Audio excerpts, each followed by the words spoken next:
Novo lit that shit bang.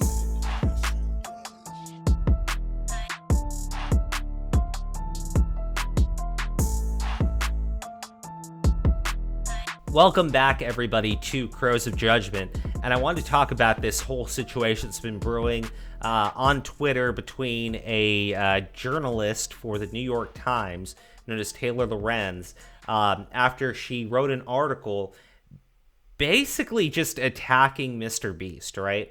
Now, I'm not a fan of Mr. Beast. I kind of want to try the Mr. Beast burger or whatever, but like, I don't know, man. Like, it's not that important to me.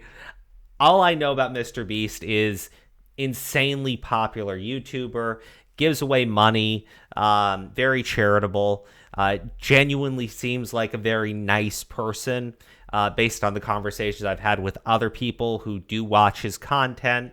But I personally don't know much about the guy. However, when I read this New York Times article, I got this feeling like we were doing PewDiePie again. For those of you who are unaware, for the longest time, the Washington Post had this insane hatred of PewDiePie, right? And they would like look for anything to throw in PewDiePie's face, right? Because PewDiePie was largest content creator on YouTube, and anything they would say about him would instantly generate clicks, right? So Taylor Lorenz decided to do an article on Mr. Beast, right? And in the article, she cites that there are 11 employees complaining about Mr. Beast, talking about what a terrible person he is, how he's a terrible boss, how he belittles them and berates them. The only problem with the story is there are no sources. There's no evidence of any of it. It's 11 random anonymous people. And Taylor Lorenz is basically just saying, trust me, they're real. They said it. It happened. And look, I'm going to go through everything here. But I do not in any way, shape, or form, right, trust the word of another person, right? I mean, my best friends, yes. Random people off the street, no. If someone's going to come forward with a story talking about how their boss berates them, you would expect some type of evidence to come with it, right? But, you know, in the age of 2021, where literally you can just write whatever the fuck you want, that's not required at all. So what you have is a story that can't be backed up at all. And what I do like is Taylor Lorenz is friends with another journalist that works for Insider, Kate Tenenbarge. I think there's a couple tweets from her that we're going to read through. But what I noticed was when the New York Times article went up, the Insider article went up, and the Insider article is literally just reporting on the exact same article over here, right? It's the same New York Times article. So Insider is sourcing off of the New York Times, and the New York Times isn't bothering to get any confirmation of the story, right? I just, look, first off, is it possible Taylor Lorenz is making up these 11 employees? Sure, yeah, that's a possibility. What I think is more likely is you just have 11 people and that's it, right? And they'll say whatever they want to say, right? That's about it. I don't know why. It could just be a situation where they don't like the guy because, look, you look at someone who's substantially more successful than you, and he's 22. Telling you right now, I remember when I first started in the career that I'm in, and I'm really successful with it. But even when I was just starting, I was a pretty, how do you say it? I was really good at my job, right? And I was something like 23 years old, working a position that some people would spend like 10 to 15 years trying to get to and never obtain it, right? And so as soon as I got it, I had people just fucking hated me, right? Because here I am, young guy. They didn't think I earned what I had. And just, I mean, it led to some really just awful conversations, right? So I can definitely see where that could be a factor. That's what I'm saying. I'd want to see what exactly Mr. Beast has said or done to these people. And unfortunately, you don't have that in this article. Insider, which sources the New York Times article to report on Mr. Beast, doesn't have anything to back up the story either. So, look, a lot of people saw it and just went, yeah, we don't believe you, right?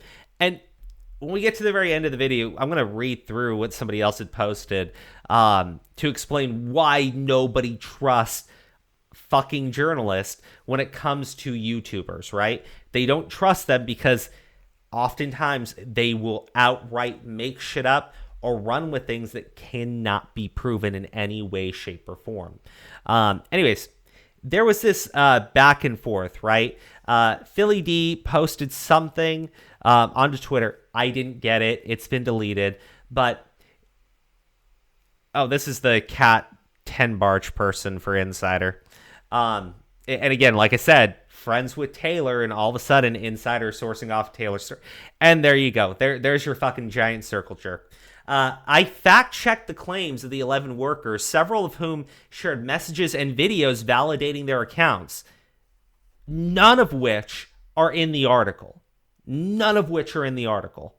Dismissing workers' accounts of their own workplace, some of who spent years in, to an audience of 6.4 million without evidence because you personally like the guy is not okay. Again, and this is the part where Taylor just doesn't fucking understand. Just because you put journalist in your profile, right? Just because you work for the New York Times, in fact, working for the New York Times specifically, you don't actually have credibility with people, right? People tend not to trust a journalist in the first place, right? But when specifically it comes to YouTube, there have been so many clickbait stories. And again, I remind people of the time when Washington Post, like literally every fucking week, would have this new story about what an awful, dehumanized person fucking PewDiePie was, right? But it's not that they're dismissing the workers' accounts. It's that Taylor is claiming that there are messages and videos that all validate this, and not a single fucking thing is in her article to actually prove any of it. That's the problem. And people are asking for evidence, and this person's just like, well, you can't dismiss the workers. Okay, well, I don't believe you. I trust Mr. B. Well, how dare you dismiss the workers? I verified everything. Trust me. Like, it's really stupid. It's really stupid. And if she actually has the evidence, she should make it public. You can censor out the individual's names. Now, maybe they're concerned Mr. Beast finds out, right? Maybe they're concerned Mr. Beast finds out. But I literally do not care. I literally do not care. If you have the fucking evidence, present it. If they don't want it going public, then they shouldn't be coming forward. I don't know any better way of stating it than that. Because, look, I don't trust Taylor Lorenz. I don't trust Cat 10 Barge. I don't trust journalists looking for any story that they can print talking about a massive major YouTuber when we've seen it time and time again. These people just shit the fucking bed on these stories.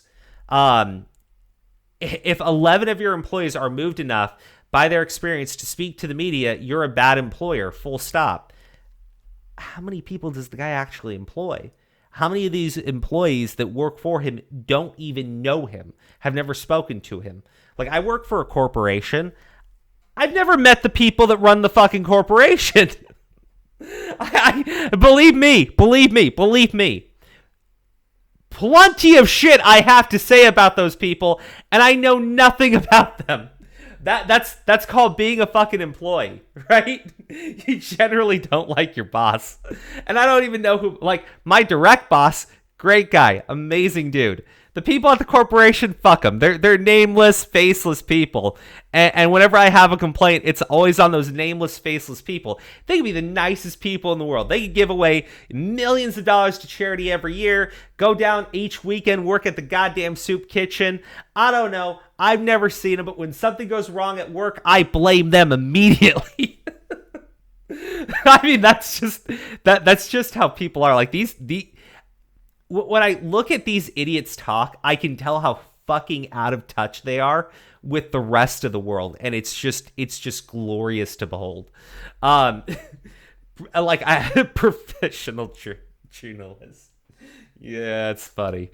If they were genuinely concerned, they go to workplace ombudsman, not the media. If they were angry, tainted, they'd go to the media. Which again, if you're literally concerned about workplace harassment and things of that nature, you actually do have repercussions for that. You actually do have certain things you can do legally if you actually want to address the problem. Now, if you're just angry and pissy and you want to hurt someone, then, and I've seen this happen in my own industry, you drop a rumor, you tell somebody something's happening when you have no proof of it, and you just let that rumor sit and you watch everyone's heads turn, right?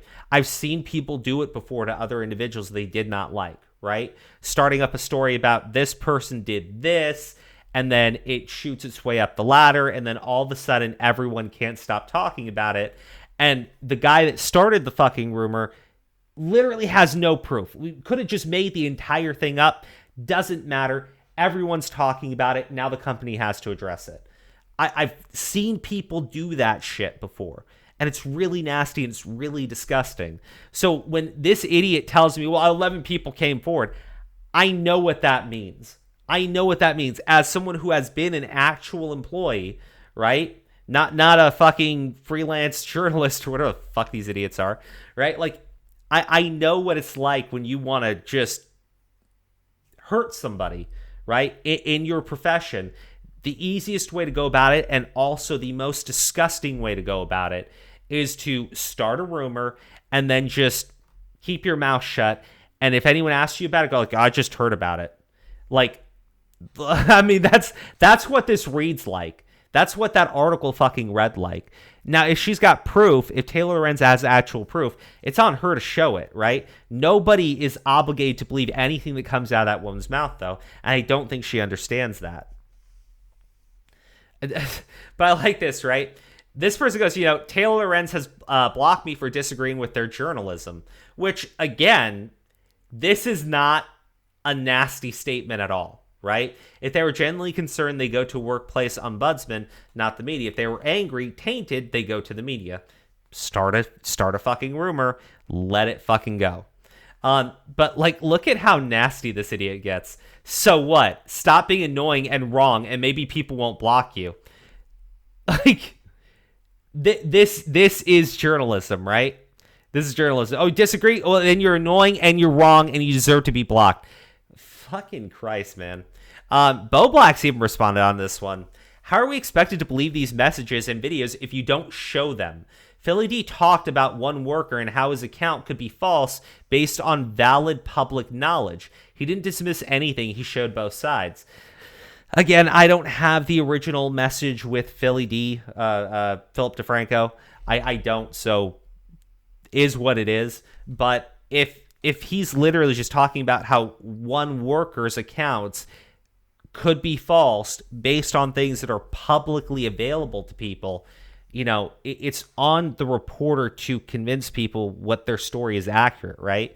The reporter can't get pissy and attack people because they have obvious and valid questions. Now, this type of comment, though, is where I'm just like, you people just do not fucking understand how hated you are and how much people don't trust you. The way a large creator's fan base reacts to coverage of their favorite creator is incredibly telling and shows what type of a community a creator has really built. This is not a subtweet of one specific person because it's telling of so many. Creators work hard to intentionally cultivate their communities. The way that community behaves and who that community consists of tells you a lot about the creator themselves. Creator intentionally cultivate fandom/cults. And okay, I'm done. I'm fucking done, right? Because what this idiot is basically saying is, if you're disagreeing with me, that's just because I made a critical statement about your favorite creator and they cultivated you and you're essentially just a cultist. And I'm like, you don't understand anything, right? You literally don't understand anything. You shouldn't be reporting on YouTubers or on social media, whatever, because you don't fucking understand anything. You don't understand these audiences that you're talking to. You don't understand the people that you are criticizing, right? I said from the start of this video, I know nothing about Mr. Beast as a person. I've never watched Mr. Beast content. Again, I'm kind of tempted to try the Beast Burger thing, but I mean, not really, right? Like, I want to try it to say that I did. I want to try the Dream Burger because the way it was described to me, it sounds fucking delicious. But like, this is, I'm not criticizing this idiot because, I love Mr. Beast and you criticized him and, you know, I'm a cultist and you're a liar. Like, when you listen to these idiots, when you actually read what they have to say and you boil it down to the most basic interpretation, it's just, if you disagree with me, you're just a fanboy cultist and block. You're a fanboy cult, block. What the fuck, right? But I thought this person summed up the entire issue with Taylor Lorenz, Cat 10 Barge, all these idiots who report on YouTubers and get pissy and start crying when they get criticized, right? Modern day e-journalists have repeatedly and overtly sabotaged YouTubers' incomes over petty nonsense, yet remain baffled why independent creators don't trust them. In 2017, reporters from Wall Street Journal instigated an ad boycott, which resulted in many channels losing upwards of 80% of their revenue for weeks. The cause? A Coke ad on an offensive Johnny Rebel song with a handful of views, a video that was clearly manually monetized by a music conglomerate like WMG, yet this fact was completely overlooked by reporters doing their supposed due diligence. Thousands of creators were punished for this sloppy reporting. And as you can see here, 2017, scoop. A week after Google apologized for showing ads on unsavory videos, YouTube is still rife with examples, right? This led to an adpocalypse, and it was caused by people like Taylor Lorenz, right? And she doesn't get why people don't fucking want to talk to her and why people don't trust her. In 2019, dozens of publications rushed to pump out articles platforming Matt's What It Is, a fringe ranting lunatic with no credentials, publishing his flimsy claims on YouTube, doing nothing about pedos in the site's comment section. No reporter bothered to even interview him. Like, I remember this person, right? I remember this situation was a fucking mess. This situation was a fucking mess, right? And people at the time pointed out this guy was completely wrong, right? This guy was completely wrong. It didn't matter. Journalists jumped all over the story, which led to another soft adpocalypse and led to a whole bunch of shit with, you know, cartoon channels and everything, like monetizing. It was a fucking mess, right? And again, it was started by internet e-journalists like Taylor Lorenz, right? More than a year later, I myself actually had to do the dirty work of piecing together what really happened because the journalistic coverage of the actual event was so poor. Again, the sloppy reporting resulted in YouTubers unfairly losing revenue. There are countless other examples of reporters bungling stories about YouTube/YouTubers, but these are two of the most egregious and destructive. Suffice to say, it's not enough. It's not tough to see why many YouTubers view journalists as an outright nuisance. Yes, because they fuck up stories constantly. Because they blame YouTubers for shit completely out of their control. Because they fuck up stories, because it generates clicks, and it usually results in YouTubers losing their revenue, right? And I'm not saying Taylor Lorenz had a hand in all of that stuff that happened prior to her. Obviously not. But if there is a history, a pattern of behavior of e-journalists fucking up stories, resulting in massive losses of revenue for YouTubers, their videos being deranked, fucking getting demonetized consistently, right? If there's a history of these e-journalists just being completely incapable of doing things properly, of sourcing properly. And now you have Taylor Lorenz show up with a hit piece on Mr. Beast where she sources 11 people, shows zero evidence of it, and then responds to all criticism by hitting block button and calling everybody a cultist. Well, there you fucking go, right? She's obviously she's obviously not understanding that this is the result of literal years of people in her own profession fucking up nonstop. And here she is repeating that same pattern of behavior. Write a fucking hit piece, provide zero evidence, leave it on the YouTuber to respond, right? It's fucking nuts. And when you criticize the journalist, what do? You're a cultist, you're alt-right, you're just a fanboy, you don't want to listen to the truth. I'm a journalist, I have credentials. And it just goes round and round and round in this really sick and stupid circle, right? And now fucking, I'm actually going to put it in the title for this video now that I think about it. But yeah, fucking Augie out there going how this is Journogate, and I'm like, oh god, it feels like it, right? It fucking feels like it. Like every other fucking gate, you basically have stupid, terrible, pretentious assholes trying to get into a community that doesn't like them, that doesn't want them, that's only caused harm for them. And you know what's gonna happen? They're going to go, oh, this is Gamergate again, and they're going to fucking lose their goddamn minds, and they're going to start all the Gamergate hysteria up again, and it's just never going to fucking end. It's never going to fucking end, right? But again, as far as this story goes, look, if Taylor Lorenz has actual evidence, right, she's got to actually present that in her article before she writes a hit piece on someone. That's it. If Insider is going to source back to Taylor Lorenz, meanwhile, Taylor and a reporter for Insider are all cozied up on fucking Twitter, liking each other's posts all the fucking time, then you basically have two buddies making sure that their stories are getting boosted by the other's company. There you fucking go. Anyways, leave a comment. You just let me know what you think about this entire thing. Do you think Journogate's actually going to happen? And I personally do. And when it does happen, do you think that we're going to get the Gamergate hysteria we got last time? Because holy shit, I just want it to happen at this point. I just want to see everybody lose their fucking minds. Novo lit that shit bang.